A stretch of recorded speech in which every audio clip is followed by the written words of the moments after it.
Before celebrity chefs, before supermarkets, before frozen ready meals, there was the working class kitchen, a place of steam and sacrifice, where mothers turned pennies into miracles, and every meal told a story of survival. Britain's working men needed fuel. Coal miners, factory workers, dockers. They burned thousands of calories before noon. Their wives knew exactly what to cook. Cheap ingredients, maximum energy. Dishes that could stretch across 6 hungry mouths. The housewife was the unsung hero. No recipe books, no measurements, just instinct passed down through generations. She knew how to make something from nothing. A handful of vegetables, a bone from the butcher. Magic. January 1940. The government introduces rationing. Bacon, butter, sugar. Soon, meat, cheese, eggs, and tea follow. By mid-1942, almost everything is rationed, except vegetables, fruit, fish, and bread. Every family gets a ration book. Rationing did not end with the war. It became stricter. Bread was rationed from July 1946. Meat was the last to go. Full rationing finally ended in 1954, 9 years after victory. Britain learned to make do. Bread and dripping. Before butter became common, working families spread leftover beef fat on bread. The cooled dripping often had a layer of savory jelly, sprinkled with salt. Cheap, filling. It symbolized working-class resourcefulness. The Sunday roast was sacred. The one day when meat appeared on the table. Families gathered. Father carved. The joint had to last. Monday brought cold cuts. Tuesday brought shepherd's pie. Nothing was ever wasted. Shepherd's pie. The name tells its origin. Irish shepherds transformed leftover lamb into something new. Minced meat mixed with vegetables, topped with mashed potatoes, baked until golden. Potatoes were cheap, leftovers were precious. Nothing went to waste. Cottage pie came later. Late 18th century. Northern England's working class preferred beef to lamb. They lived in small cottages. The name stuck. Same principle, different meat. A practical way to stretch Sunday's roast through the week. The tin opener was the most important tool in any working-class kitchen, and corned beef hash was its finest achievement. A tin of corned beef, a few potatoes, an onion if you were lucky, all fried together into a hearty dish that could feed 6 people for less than a shilling. During wartime rationing, this humble tin became Britain's culinary savior. The distinctive key-opened tins became symbols of making do. Steak and kidney pudding, once the crowning glory of British working-class cuisine. Tender steak and kidney wrapped in suet pastry, steamed for hours. The lengthy cooking time transformed tough, affordable cuts into something magnificent. Factory workers would unwrap these puddings after hours of patient steaming. The moment when the first spoon broke through the crust, releasing a fragrant cloud of meaty steam. That was pure culinary theater.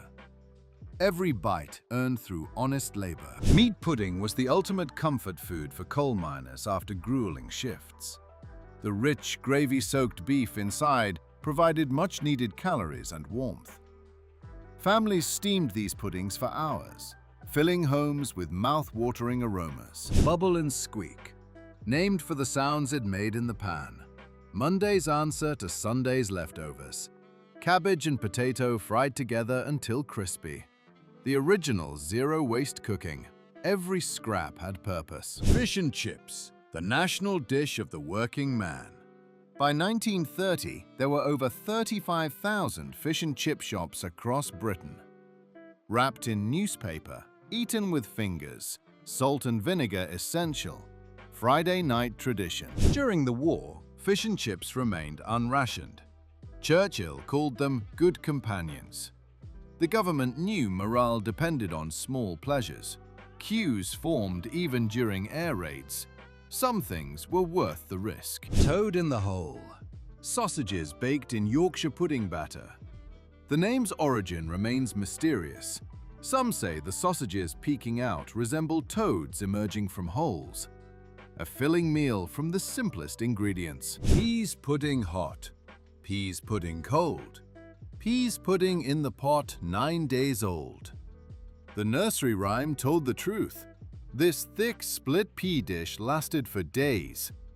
Served with boiled bacon, Northern England's ancient comfort food. Scouse. Liverpool's signature dish gave its people their name. A simple lamb or beef stew with potatoes. Dock workers ate it between shifts. Cheap cuts simmered for hours. The city's identity in a bowl. The full English breakfast. Known simply as a fry-up. Eggs, bacon, sausages, beans, black pudding, fried bread, tomatoes, mushrooms. Everything a working man needed before 8 hours of hard graft. Calories enough to fuel a locomotive. Transport cafes served the full English around the clock. Lorry drivers stopping on the A1. Night shift workers heading home. The fry-up was democratic. Everyone equal over a plate of bacon and eggs. Fish pie. A clever way to use up leftover fish. Popular in seaside towns and mining communities alike. Flaky white fish in creamy sauce, topped with buttery mash. Whatever fish was cheapest that day went in. Faggots and peas. The Black Country's proudest contribution to British cuisine. Offal mixed with breadcrumbs and herbs, baked in gravy, served with mushy peas. Nothing wasted from the pig. Every part had value. Tripe and onions. Cow's stomach lining cooked in milk with onions. Lancashire loved it. The texture was challenging. The taste was mild. It was cheap and nutritious. Today, almost forgotten. Once a Saturday staple. Lancashire hot pot. Layers of lamb, onion, and sliced potato. Cooked slowly in a tall pot. The potatoes on top became crispy. Those beneath soaked up the gravy. Mill workers came home to this. Spotted Dick. The name made children giggle. A suet pudding studded with currants, served with thick custard. School dinners made it famous, or perhaps infamous. Either way, no British childhood was complete without it. Jam roly-poly. Suet pastry spread with jam and rolled into a log, steamed or baked, served in slices with custard. Dinner ladies wielded serving spoons like scepters. Every child knew to eat their greens first. Bread and butter pudding. Stale bread given new life, layered with butter and raisins, soaked in custard, baked until golden. Waste not, want not. The motto of every working-class kitchen made edible. Rice pudding. Slow baked until a skin formed on top. Some fought over the skin. Others scraped it aside in horror. Nutmeg on top was essential. A pudding that divided families but united memories. Beans on toast. Perhaps the most democratic of all British meals. Rich or poor, everyone ate it. Heinz baked beans on thick buttered toast, ready in minutes, cost almost nothing. Students survived on it. Pensioners relied on it. Britain's emergency meal. Cheese on toast. Welsh rarebit for those who wanted to sound posh. Cheddar melted under the grill until bubbling. Maybe a splash of Worcestershire sauce. The smell filled every house in Britain at some point. A snack that felt like a meal. Boiled egg and soldiers. Toast cut into strips for dipping. Every British child learned the ritual. 3 minutes for soft-boiled. The anticipation of that first dip into golden yolk. Simple pleasures that cost almost nothing, but meant everything. The taste of childhood. Pie and mash. East London's contribution to working-class dining. Minced beef pies with mashed potato and liqueur, not alcohol. A thin parsley sauce. Jellied eels on the side for the brave. Pie and mash shops had sawdust floors and marble tables. tradition preserved in every bite. These recipes must not be forgotten. If you value documentaries preserving British history and the memories of ordinary families, please subscribe to this channel. Press the bell icon for notifications. Like and share this video. Help ensure these traditions echo through generations to come. Bangers and mash. The name comes from wartime sausages that exploded when fried. Too much water in the meat. The banging sound became their identity. Proper British sausages with creamy mash and onion gravy. Pub food before gastropubs existed. Honest, filling, perfect after a pint. The bacon sandwich, also known as a bacon sarnie or bacon butty. Thick rashers of back bacon on white bread. Brown sauce or red sauce. The great British debate. Builders swore by them. Office workers craved them. The smell of frying bacon meant morning had properly begun. Spam fritters. Slices of tinned meat dipped in batter and deep fried. Chip shops sold them alongside fish. The pink, processed meat divided opinion fiercely. Some loved the crispy coating hiding soft saltiness within. Others refused to touch the stuff. A taste of rationing Britain. Liver and onions. Lamb's liver fried with caramelized onions in rich gravy. Offal was cheap and nutritious, iron-rich and filling. Served with mash and greens. The smell was distinctive. Either you loved it or you hid under the table. No middle ground existed with liver. Oxtail soup. Rich and gelatinous from hours of slow cooking. The tail was butcher's scraps. Working families turned scraps into gold. The meat fell from the bone. The broth was thick enough to stand a spoon in, warming from the inside out on cold winter nights. The Scotch egg. Hard-boiled egg wrapped in sausage meat and breadcrumbs, deep-fried or baked. Perfect for picnics and packed lunches.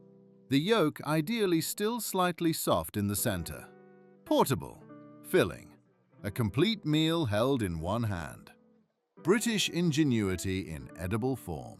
Potted meat. Finely minced beef or pork preserved under a layer of butter, spread on bread for tea, kept for days in the pantry. Before refrigeration, preservation was everything. A small pot stretched across multiple meals. Every scraping was precious until the last trace was gone. Treacle pudding. Steamed sponge with golden syrup pooling at the bottom of the basin. Turned out onto a plate, the syrup cascaded down the sides like liquid gold. Heavy enough to anchor you to your chair. Sweet enough to forget your troubles. Purely British. Apple crumble. Invented during rationing when pastry ingredients were scarce. Rubbing butter into flour with sugar created a topping that needed no rolling. Windfall apples from the garden. Bubbling fruit beneath crispy rubble. Served with custard always. Ice cream if you were modern. Simplicity perfected. These recipes were never written down. They passed from mother to daughter through watching and doing. Measurements were pinches and handfuls. Cooking times were until it looks right. A tradition of knowledge transferred across kitchen tables. Each generation adding their own small variations to family secrets. Then came the supermarkets. Frozen meals, ready-made pies in plastic trays. Convenience replaced tradition. Working mothers had no time for slow cooking. The microwave changed everything. Some dishes survived the transition. Others quietly disappeared from British tables. Progress came at a cost no one counted. Today, many of these dishes exist only in memory. Tripe shops have closed. Pie and mash shops dwindle each year. The skills that made these meals have faded with the generation that held them. Young hands no longer know the weight of suet. Yet something stirs when we smell gravy, when we see a pie with golden crust. These foods are written into British memory deeper than any cookbook could record. The taste of childhood returns uninvited. Suddenly, we are 6 years old again, sitting at grandmother's table. These meals were never about fine dining. They were about family, community, survival, making something from nothing with love and skill. The strength of working-class Britain simmered quietly in these enduring dishes, reminding us that warmth and joy came from what we had, not what we lacked. From the soot of coal fires to the neon of supermarkets, the spirit of working-class Britain whispers from these faded recipes. Plates have vanished, memories remain. If you sat at a table with something filling, familiar, and homemade, you know exactly what we mean. This was ours.